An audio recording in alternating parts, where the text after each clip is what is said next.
बिस्मिल्लाहिर्रहमानिर्रहीम। अस्सलाम वालेकुम स्टूडेंट्स, कैसे हैं आप लोग। उम्मीद है कल का लेक्चर आपको समझ आ गया होगा। आज हम नेक्स्ट क्वेश्चन करेंगे। पेज नंबर बुक का नोट कर लें, कौन सा है, 157 एंड चैप्टर नंबर 6। ठीक है, कल हमने देखा data security, why is it important to save data from viruses और अदर डैमेजेस, ये हमने कल देखा था। आज हम देखेंगे importance of data security. Data security is very important to run some organisation successfully.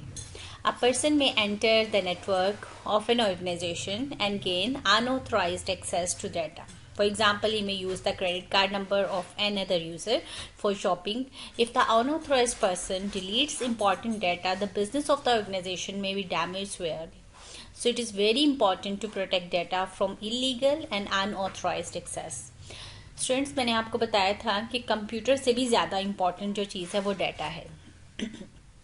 क्योंकि अगर कंप्यूटर ख़राब हो जाता है या कीबोर्ड ख़राब हो जाता है, सॉफ्टवेयर कोई ख़राब हो जाता है, तो हम वो बाज़ार से ला सकते हैं, लेकिन डाटा बाज़ार से नहीं लाया जा सकता। तो data is very important in our organisation. और अब उस डाटा को की हिफाजत भी बहुत ज़्यादा ज़रूरी है।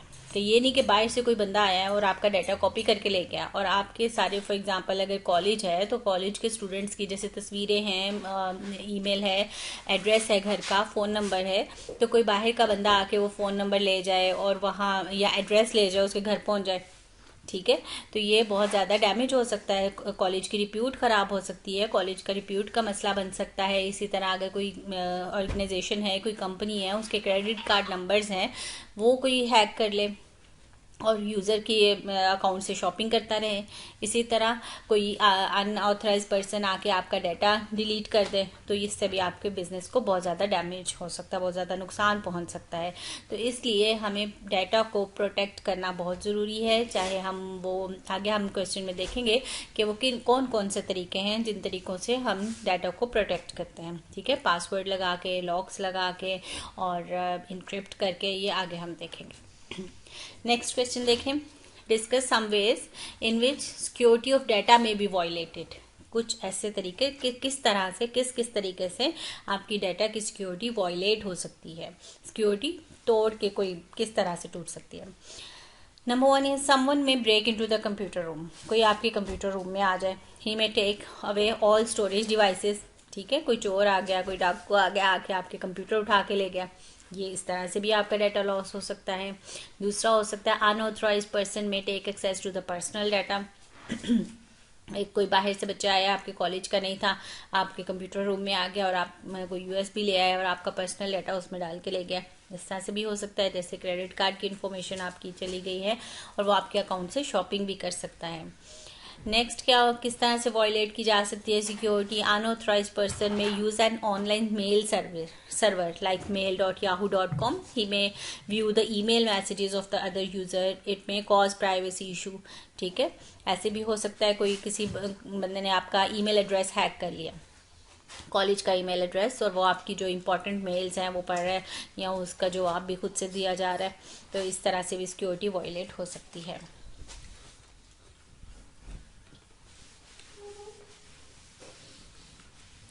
Next is someone can send a virus onto a network. The virus may slow down the network or even make it unusable. इस तरह से भी सिक्योरिटी वायलेट हो सकती है कि कोई आपके उसमें नेटवर्क में वायरस भेज दे और आपकी इंपॉर्टेंट फाइल्स डिलीट हो जाएं, या फिर नेटवर्क की स्पीड स्लो हो जाए, या फिर कुछ रिसोर्सेज अनअवेलेबल हो जाएं। Some users may gain unauthorized access to bank accounts. ठीक है, इस तरह आपके बैंक अकाउंट से अनऑथराइज एक्सेस किसी ने ले ली है, या फिर a person may make a computer so busy by sending so many request the computer may become unavailable to authorize users. It is called denial of service situation. या फिर कोई आपके कंप्यूटर को इतना बिजी रख रहा है, सर्वर है आपका, तो उसको इतना बिजी बार बार रिक्वेस्ट भेज के कर रहा है कि बाकी जो नेटवर्क है उसके लिए वो सर्वर अवेलेबल ना रहे। ठीक है, ऐसी सिचुएशन को डिनाइल ऑफ सर्विस सिचुएशन कहते हैं। ठीक है स्टूडेंट्स, समझ आ गया आपको कि किस किस तरीके से सिक्योरिटी ऑफ डाटा वायलेट की जा सकती है। Now we will discuss different security threats to data security. ठीक है, क्या क्या थ्रेट्स हैं डाटा सिक्योरिटी को। सिक्योरिटी थ्रेट क्या होता है? Data is an important and valuable asset of an organisation. It is more important than hardware. ठीक है, ये वही बात है जो मैंने अभी आपको बताई कि हार्डवेयर से भी ज़्यादा इम्पॉर्टेंट डाटा है और ये बहुत वैल्यूएबल एसेट है. There are different threats to data security. Data can be damaged into by two ways. दो तरीकों से डैमेज हो सकता है, इंटेंशनल थ्रेट्स और अनइंटेंशनल थ्रेट्स. इंटेंशनल कहते हैं जानबूझ के. ठीक है, इंटेंशनल थ्रेट्स जो है वो जानबूझ के किए जाते हैं. जैसे कोई हैकर आ गया, किसी एम्प्लॉय ने आपका ऑर्गेनाइजेशन या किसी स्टूडेंट ने आपके कॉलेज की वो डिलीट कर दिए, तो इसको कहेंगे इंटेंशनल थ्रेट के जानबूझ के किया. अनइंटेंशनल थ्रेट्स ऐसे थ्रेट्स हैं जो आपने जानबूझ के नहीं किए लेकिन उसकी वजह से भी आपकी डाटा लॉस हो गया. जैसे पावर फेलियर, लाइट चली जा रही है, आप काम कर रहे हैं, आप लाइट चली गई, आपने सेव भी नहीं किया हुआ था, इस तरह से डाटा लॉस हो सकता है. इसके अलावा पावर फेलियर से आपकी हार्डवेयर भी लॉस्ट, वो क्या है, हार्ड डिस्क भी ख़राब हो सकती है, तो इस तरह से भी डाटा लॉस हो सकता है. अनऑथराइज यूज़र कोई डिलीट कर दे. ठीक है, यानी ऑथराइज यूज़र, अनऑथराइज तो वो इंटेंशनल थ्रेट में आ जाएगा ना. अनइंटेंशनल में ये भी हो सकता है कि कोई स्टूडेंट काम कर रहा था और उसने जानबूझ के नहीं किया, एक्सीडेंटली वो डिलीट हो गया. तो इस तरह से जो थ्रेट्स होंगे, ऐसे तमाम थ्रेट्स जो जानबूझ के किए जाएंगे उनको इंटेंशनल थ्रेट कहेंगे, और जो यूज़र ने मतलब एक्सीडेंटली किए हैं उनको अनऑथराइज थ्रेट कहेंगे. A user can intentionally delete important data. Intentional threats हम पढ़े हैं कि यूज़र intentionally भी डिलीट कर सकता है. Intentional threat में अगर for the following reasons. A hacker can delete data on computer, या फिर an angry employee of the organization can delete data. ठीक है, जानबूझ के किसी angry employee ने कर दिया, किसी स्टूडेंट को आपने डांटा, उसने कहा कि जी मैं अब इसको ज़रा मज़ा चखाती हूँ ना, तो उसने जाके कंप्यूटर से सारे फाइल्स डिलीट कर दी. ठीक है, तो ऐसे थ्रेट्स इंटेंशनल थ्रेट होंगे. और अनइंटेंशनल थ्रेट्स कौन से होंगे कि ऑथराइज यूज़र था, स्टूडेंट था, और उसने डिलीट कर दिया या चेंज कर दिया सेंसिटिव डाटा को एक्सीडेंटली, जानबूझ के नहीं किया उसने, एक्सीडेंटली उसने कर दिया. या टेक्निकल फेलियर, कोई हार्ड डिस्क ख़राब हो गई, कीबोर्ड से तो डाटा एंट्री होती है, कोई आपकी हार्ड डिस्क ख़राब हो गई है या कोई फॉर्मेट हो गई है, कोई वायरस आ गया है, इस तरह के अनइंटेंशनल थ्रेट्स हो सकते हैं. या फिर सडन पावर फेलियर, अचानक लाइट चली जाए तो आपके कंप्यूटर का बहुत लॉस हो सकता है, हार्ड डिस्क इससे ख़राब हो सकती है. तो ये दोनों थ्रेट्स थे. अब हम देखते हैं solutions to data threats. Data threats के क्या सॉल्यूशन है? Number 1 is the user rights.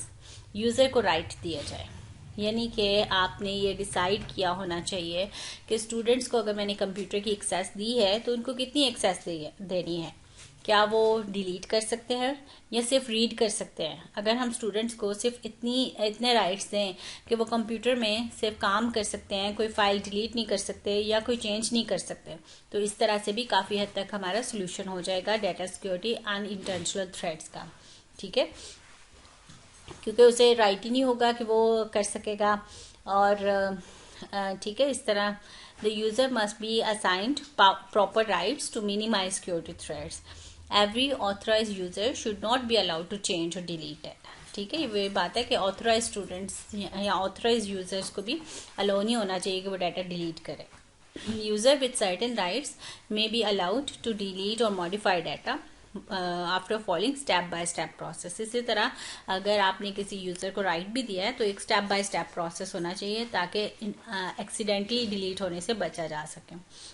जैसे अगर आपने किसी फाइल को डिलीट करनी है तो यूज़र ने, तो पहले उसे मैसेज आए do you want to delete, क्या आप वाकई डिलीट करना चाहते हैं, वो यस या नो करे, उसके बाद एक और मैसेज आ जाए ओके डिलीट करना है वाकई, यानी इस तरह से मैसेजेस आए, तो इनको स्टेप बाय स्टेप प्रोसेस कहेंगे. पीरियोडिक बैकअप, इसके अलावा आप अपने डाटा का पीरियोडिकली बैकअप लेते रहें. ठीक है, बैकअप कहते हैं कॉपी ऑफ डाटा.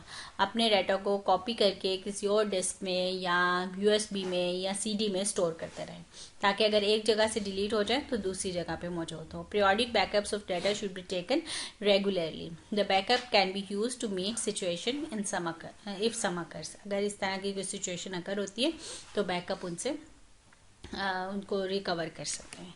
ठीक है, आज के लिए इतना काफ़ी है, बाकी इंशाल्लाह हम कल करेंगे. इसके बारे में कोई क्वेश्चन हो तो आप मुझसे पूछ सकते हैं. Thank you very much.